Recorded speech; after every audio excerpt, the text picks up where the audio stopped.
वर्ष झाली जवळजवळ महानगरपालिकेचं टेन्युअर संपून, आणि महानगरपालिकेचं टेन्युअर संपून सुद्धा काही कारणांमुळे महानगरपालिकेच्या निवडणुका होत नाही आहेत. सुप्रीम कोर्टात अडकलं आहे, कोण सुप्रीम कोर्टात गेलं आहे, काय हा सगळा विषय आपल्याला सगळ्यांना माहिती आहे, त्याच्याबद्दल मी बोलणार नाही. पण त्यामुळे महानगरपालिका हळूहळू अधिकाऱ्यांनी भ्रष्टाचाराचा अड्डा बनवत चालल्याचं आपल्या निदर्शनास आणून देण्यासाठी पत्रकार परिषद आहे. आपल्याला माहीत असेल महानगरपालिकेची टेंडरिंग ही ऑनलाईन व्हायची. म्हणजे समजा एक फॉर एक्झाम्पल रस्त्याचा इम्प्रूव्हमेंट करायचा टेंडर असेल, खड्डे बुजवण्याचा टेंडर किंवा काय असेल, तर तो वॉर्ड ऑफिस जे आहे तिथे ऑनलाईन टेंडरिंग व्हायचं. म्हणजे कोण टेंडर भरत आहे, किती रुपयाचं टेंडर भरत आहेत, कोण बिलो जात आहे, हे जोपर्यंत टेंडर ओपन होत नाही तोपर्यंत कुठल्याही अधिकाऱ्याला कळायचं नाही. आणि त्यामुळे त्याच्यामध्ये पारदर्शकता होती ऑनलाईन टेंडरमुळे. त्याची जी EMD म्हणतो आपण त्याला, म्हणजे अर्नेस्ट मनी डिपॉझिट, ती EMD सुद्धा ऑनलाईन भरायचं त्याच्यामध्ये व्यवस्था होती. आता काही वॉर्डमध्ये असं चालू केलेलं आहे की 90% पैसे तुम्ही ऑनलाईन भरा, टेंडरसाठी जी EMD भरायची ती, आणि 10% पैसे भरताना तुम्हाला तिथला जो मेंटेनन्सचा अधिकारी असेल त्याची सही घ्यावी लागते. म्हणजे ज्याला SC म्हणतो आपण, सब इंजिनियरची सही घ्यावी लागते. कशासाठी सही घ्यावी लागते, तर बाबा मी हे टेंडर भरतोय आणि हे पैसे भरायला मला तुमच्या चलनवर त्या अधिकाऱ्याची सही. आता अधिकाऱ्याची सही कशासाठी हे चालू केलं, तर जेव्हा अधिकारी सही करतो तेव्हा त्याला कळतं की कोण कोण टेंडर भरतंय. संदीप देशपांडे टेंडर भरतोय, केतन नाईक टेंडर भरतोय का अजून कोण टेंडर भरतंय, हे अधिकाऱ्याला कळावं म्हणून ते टेंडरवरच्या सह्यांचं इंट्रोडक्शन काय काय वॉर्डनी केलं आहे. बरं, याला मंजुरी कोणी दिली? जेव्हा मी अधिकाऱ्यांना फोन करून विचारलं तेव्हा ते म्हणतात आम्ही मंजुरी घेतलेलीच नाही किंवा आम्ही असं करतच नाही. माझ्याकडे ही टेंडरची कॉपी आहे. P नॉर्थ वॉर्ड, आपल्याला माहीत असेल मालाड ना, मालाडचा हिचा वॉर्ड आहे, ज्याचे वॉर्ड ऑफिसर किरण दिगावकर आहेत. त्या वॉर्डचं ही टेंडरची कॉपी आहे. याच्यामध्ये त्यांनी काय म्हटलं आहे, Beed security deposit EMD earnest money deposit 90% online आणि 10% in the form of DD. कशासाठी तुम्हाला पाहिजे, कोण कॉन्ट्रॅक्टर आहे, कोण कितीचं टेंडर भरतं आहे. आता EMD जेव्हा आपण भरतो तेव्हा त्याच्या त्या टेंडर कॉस्टप्रमाणे भरलेली असते EMD. म्हणजे तुम्हाला तेही कळणार. आपण जर बघितलं तर गेल्या 1 वर्षापासून जेव्हा ही सिस्टीम चालू झालेली आहे तेव्हापासून आपल्याला माहीत असेल महानगरपालिकेची टेंडर बिलो जायची. म्हणजे 100 रुपयाचा टेंडर असेल तर कोण 90 रुपये भरायचा, कोण 80 रुपये भरायचा, कोण 85 रुपये भरायचं, कोण 95 रुपये भरायचं, त्याच्या समजुतीप्रमाणे तो भरायचा. पण आता जर आपण बघितली 2023 पासून या पर्टिक्युलरली या वॉर्ड्समध्ये तर टेंडर अबोव गेलेलं. म्हणजे 100 रुपयाचा टेंडर असेल तर 105 रुपये, 5% अधिक, 10% अधिक. आणि ह्या सगळ्या कॉन्ट्रॅक्टर्सचं कार्टेल बनवण्याचं काम हे तिथे बसलेले मेंटेनन्सचे अधिकारी, वॉर्ड ऑफिसर यांच्या संगनमताने होत आहे का, आणि म्हणून ही सिस्टीम नव्याने इंट्रोड्यूस केली आहे का. मग याच्या आधी गेले 12 वर्ष जर ऑनलाईनच टेंडर होतं तर मग आता ऑफलाईन टेंडर EMD भरायची सिस्टीम का आणली आहे, हा महत्त्वाचा प्रश्न आहे. आणि ह्याच्यामध्ये शेकडो कोटींचा भ्रष्टाचार हे अधिकारी करतायत आणि त्याचा हा ढळढळीत पुरावा आहे. आणि जेव्हा अधिकाऱ्यांना आम्ही प्रश्न केला तेव्हा ते म्हणतात आम्ही असं केलेलं नाही. याचा अर्थ तिथले जो मेंटेनन्सचा अधिकारी, आता मी नाव घेत नाही त्याचं, पण P नॉर्थचा जो मेंटेनन्सचा अधिकारी, त्यांनी ढळढळीतपणे मला फोनवर सांगितलं की आम्ही अशी सिस्टीम घेतली नाही आणि आम्ही हे करत नाही आहोत. पण हे जर बघितलं तर हे डेप्युटी चीफ इंजिनियर रोड सिटीने काढलेलं टेंडर आहे, वॉर्डच्या इम्प्रूव्हमेंटचं टेंडर आहे, रोड्स इम्प्रूव्हमेंटचं. ह्याच्यामध्ये काय म्हणतात ते 90% ऑनलाईन आणि 10% in the form of DD. हे का करतायत आणि हे कुठल्या कुठल्या वॉर्डमध्ये चालू आहे, तर हे P नॉर्थ उपनगरात हे चालू झालेलं आहे स्पेशली. म्हणजे अशी होती की जे कॉन्ट्रॅक्टर डिपॉझिट भरायला यायचा, बाहेर बाउन्सर लावले जातात गोरेगावच्या इथे कोण स्थानिक जे गुंड आहेत ते तिथे बाउन्सर म्हणून उभे राहतात आणि कॉन्ट्रॅक्टरला आतमध्ये पैसे भरायला देत नाहीत. का तर माझा कॉन्ट्रॅक्टर तिथे आहे, तुम्ही पैसे भरायचे नाही. आणि अधिकारी काय करतात तर जे कॉन्ट्रॅक्टर पैसे भरायला येतात त्यांना सहीच देत नाहीत. म्हणजे तो जेणेकरून तो EMD भरू नये आणि त्याला टेंडर मिळू नये आणि त्यांना जो पाहिजे त्याच कॉन्ट्रॅक्टरला ते टेंडर मिळावं. अशा पद्धतीचा भ्रष्टाचाराचा अड्डा हा महानगरपालिकेचे अधिकारी तयार करतायत.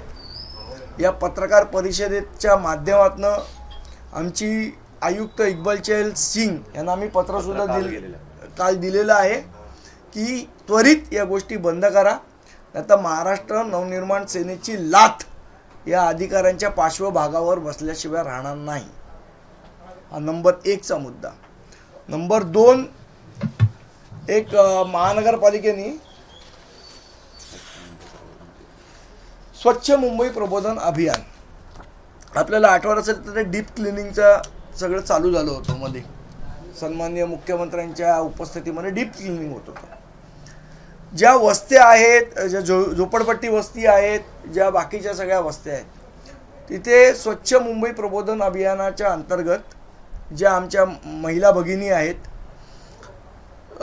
त्यांच्या ज्या संस्था असायच्या, NGOs, काही स्वयंसेवी संस्था पण असायच्या त्याच्यामध्ये, ह्या सगळ्यांच्या माध्यमातून स्वच्छता मोहीम तिथे राबवली जायची आणि त्यांना एकदम मला वाटतं 180 रुपये द्यायचे. सुरुवातीला 180 मानधन होतं, त्याच्या आधी 127 होतं, ते थोडं वाढवलं, पण त्यांना पुरेसे पैसे द्यायचे नाही. आणि असं होतं की त्यांनी लोकवर्गणीतनं ते पैसे जमा करायचे आणि त्यांची ती संस्था चालवायची.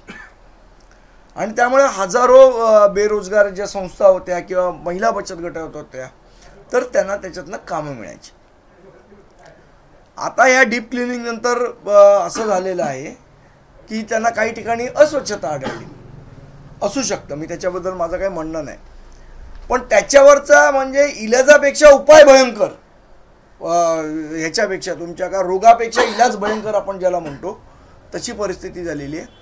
त्या आमच्या सगळ्या भगिनींचं काम महानगरपालिकेने बंद केलेलं आहे आणि त्याच्याऐवजी जवळजवळ 1000 कोटीचं टेंडर हे त्या स्वच्छता अभियानासाठी काढलेलं आहे. आता 1000 कोटीची कामं बचत गट करू शकतो का? म्हणजे बचत गटांना जाणीवपूर्वक या सगळ्यातनं बाहेर काढायचं आणि 1000 कोटीचं टेंडर हे मोठ्या कंपन्यांच्या घशात घालायचं. तर या मोठ्या कंपन्या कोणाच्या आहेत हे मला असं वाटतं महानगरपालिका कव्हर करणाऱ्या सगळ्यांना माहिती आहे. मग त्यांच्या घशात घालण्यासाठी म्हणून हे टेंडर काढलं आहे का? मग आमच्या भगिनी बरं, महानगरपालिकेच्या जी पॉलिसी तयार झालेली आहे त्या स्पष्टपणे म्हटलेलं आहे की बेरोजगारांच्या संस्था असतील किंवा महिला बचत संस्था असतील यांना प्राधान्याने ही कामं देण्यात यावी. मग अचानक ही पॉलिसी महानगरपालिका का चेंज करते? कोणाला विचारून चेंज करते? की नगरसेवक नाही म्हणून सगळा मनमानी कारभार चालला आहे का? की याला कोण तुम्हाला जाब विचारणारा नाही म्हणून तुम्ही वाटेल तसे वागताय का? तर मला असं वाटतं इक्बाल चहल साहेबांनी पण लक्षात ठेवावं की महाराष्ट्र नवनिर्माण सेना आहे, या भगिनींच्या पाठी, या बचत गटांच्या पाठी आम्ही खंबीरपणे उभे आहोत. ही गोष्ट आम्ही चालू देणार नाही, याच्या विरोधात आम्ही आवाज उठवणार आहोत. आज आपल्या माध्यमातून हा इशारा देण्यासाठी पत्रकार परिषद आम्ही घेतलेली आहे.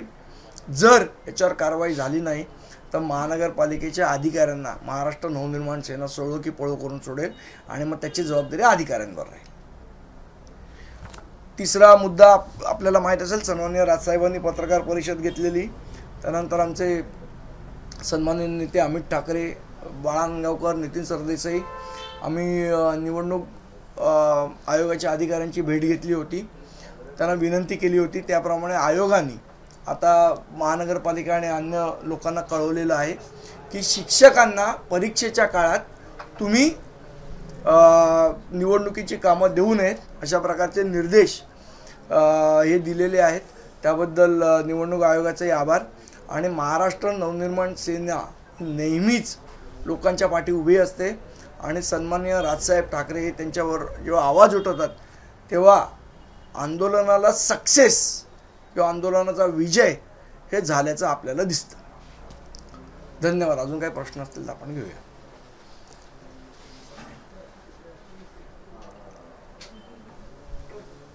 दक्षिण मुंबईच्या जागेवरती आहे भाजप। आज महापालिकेच्या विषयावर बोलूया आपण. दुसरा काय प्रश्न आहे महापालिकेच्या संदर्भात? सर, तुम्ही म्हणताय की डीप क्लीन ड्राईव्हमुळे बचत गटांचं नुकसान होतंय, पण डीप क्लीन ड्राईव्ह करताना पालिकेचे अधिकारी आणि जे कंत्राटी कामगार आहेत ते दिसतात, मग कसं काय 1000 कोटी? नाही, जे वस्त्यांमध्ये बचत गट काम करत होती त्या बचत गटांकडनं ते काम काढून घेण्यात आलं आणि त्याचं टेंडर आलंय जे 1000 कोटीचं आहे. आता 1000 कोटीचं काम काय बचत गट करणार आहेत का? ती कामं शेवट तुम्ही मोठ्या कंपन्यांच्याच घशात घालणार आहात. मग जे बचत गट आहेत, जे आमच्या बेरोजगार संस्था आहेत किंवा महिलांना जे काम मिळत होतं त्या त्यांनी जायचं कुठे? जर महानगरपालिका प्रत्येक गोष्ट जर मोठ्या कंत्राटदारांकडे देणार असेल तर मग शिंदेसाहेब म्हणतात की बाबा हे सर्वसामान्यांचं सरकार आहे, मग सर्वसामान्यांची कामं काढून श्रीमंत लोकांना द्यायची. मला वाटतं हे कुठलं सर्वसामान्यांचं सरकार? येणाऱ्या निवडणुकीच्या पार्श्वभूमीवर अनेक अधिकाऱ्यांच्या बदल्या करण्यात आलेल्या आहेत पालिकेच्या. त्यामध्ये इक्बाल सिंग चहल जे प्रशासक आहेत त्यांचं देखील नाव होतं आणि अनेक हो, मला वाटतं त्यांना आता 4 वर्ष झाली, पण त्यांची काही बदली करण्यात आली नाही. अनेक भ्रष्टाचार नाही, मला वाटतं तो जर सरकारने बदली केली नाही तर निवडणूक आयोगाला अधिकार आहे बदली करायचा. अनेक भ्रष्टाचार तुम्ही लावलेले आहेत, ठाकरे गटाने लावलेले आहेत, पण बदली काही त्यांची होत नाही. कार्यकाळ उलटून गेलेला आहे, मग त्यांना कोण वाचवतंय, कोण त्यांच्या पाठीशी उभं राहतं असं वाटतं? सरकारच असेल, दुसरं कोण असणार? सरकार सामील आहे त्याच्यामध्ये. सरकारनेच त्यांची बदली करायला पाहिजे. आता 4 वर्ष झाली, मला वाटतं खूप सगळ्यात.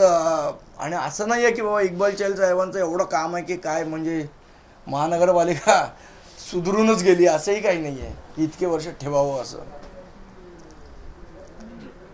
मला वाटतं त्यांचा पाठीचा कणा जास्ती मजबूत आहे म्हणून राहिलेत ते. सर, 12वीच्या परीक्षा चालू आहेत आणि मनोज जरांगेने असा रास्ता रोकोचा काढलेला आहे. मला वाटतं त्यांनाच विचारा जरांगे साहेबांना प्रश्न. पण परीक्षा चालू आहे त्याचा अडथळा म्हणजे महाराष्ट्र नंदवारच्या मोठे. मला असं वाटतं प्रत्येक लोक सुज्ञ आहेत आणि आपले मराठा बांधवही सुज्ञ आहेत. त्यांना माहिती आहे कुठल्या वेळी काय करायचं. जरांगे साहेबांनी काही म्हणू दे, शेवट लोकही रस्त्यावर उतरली पाहिजेत ना. एबीपी माझा, उघडा डोळे बघा नीट.